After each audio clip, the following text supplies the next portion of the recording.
Salamun alaikum and welcome to day 2 of the How to Read Quran series in conjunction with Ramadan 2017.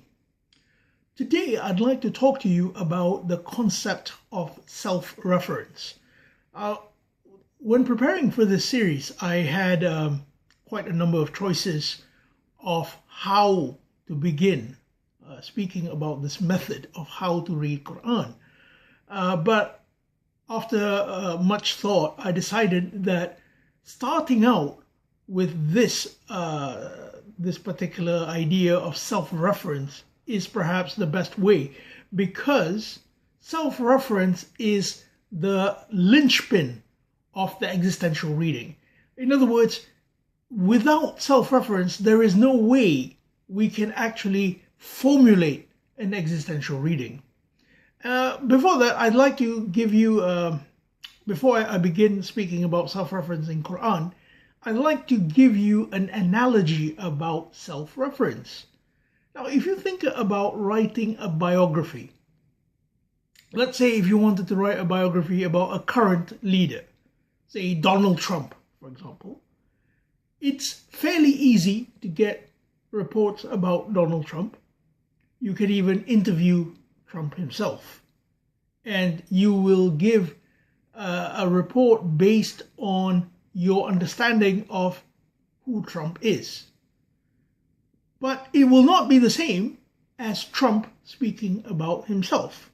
That's not the same thing. Trump speaking about himself will be far more authentic than you speaking about him, because he knows himself.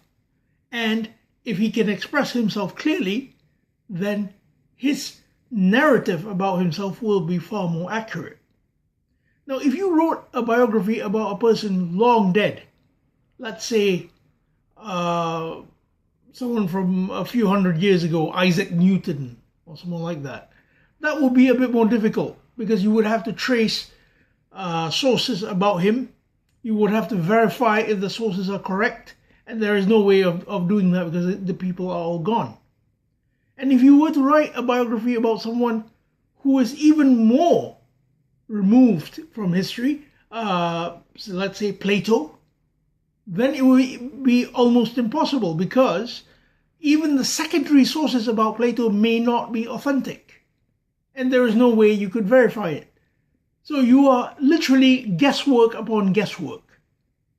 Now, what if you were to write your own biography? You know yourself best.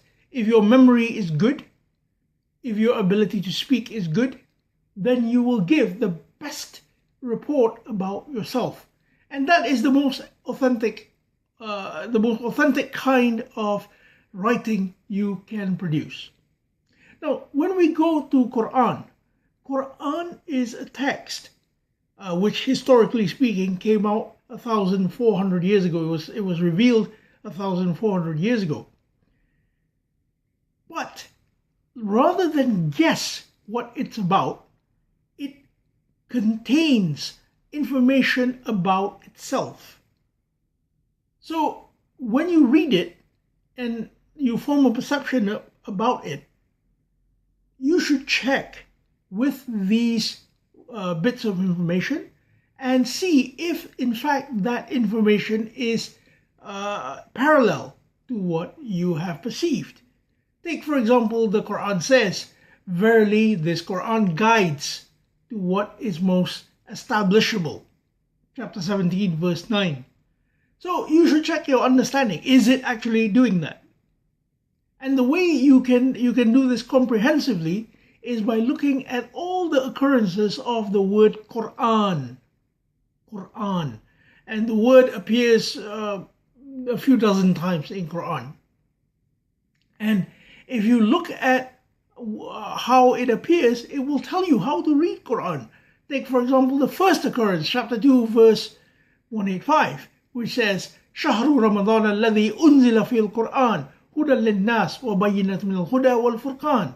So here it says, شهر Ramadan, I don't understand that concept in the traditional way. I understand it as a state in which you are in tremendous trial. that is when Quran will be revealed to you, a portion of Quran at least. And it will be guidance for the people. So in other words, it's social guidance.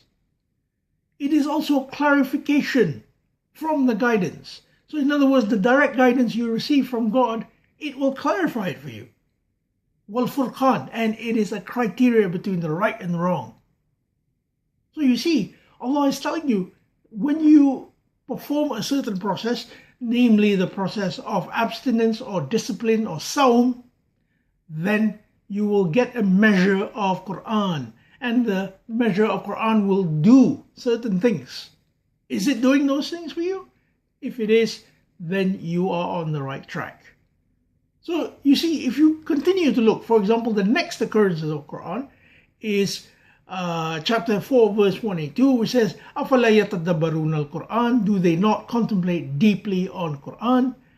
وَمَا كَانَ مِنْ عِنْدِ غَيْرِ اللَّهِ, if it is from other than Allah, لَوَجَدُوا فِيهِ اخْتِلَافًا كَثِيرًا, you will find in it many contradictions. Check your reading. Is your reading full of contradictions? Then if it is, then your reading is not from Allah. You see, so it is a way for you to ask the Quran to actually guide you along the way. And through Quran, you will receive that divine guidance. This is what self-reference is for. And self-reference is a quality I feel shows the divine nature of Quran. Because with self-reference, no matter how language changes, no matter what other preconceived notions you may bring to the text, you stand a chance of achieving the meaning according to the author, the authentic meaning. So I hope you will check occurrences of the word Quran, and also check out the phrase هذا كتاب, this book, that appears twice in chapter 6, verse 92 and verse 155. Check it, see how it appears, and you will find that your reading will be guided by the text. So many thanks for viewing this episode of How to Read Quran. Inshallah, tomorrow we will be speaking on why you should read Quran. Because reading Quran is not a pointless exercise just because it's your religion, that's what you should do. No, there is a practical reason for you to read Quran. Many thanks for viewing the series. I hope to see you again tomorrow.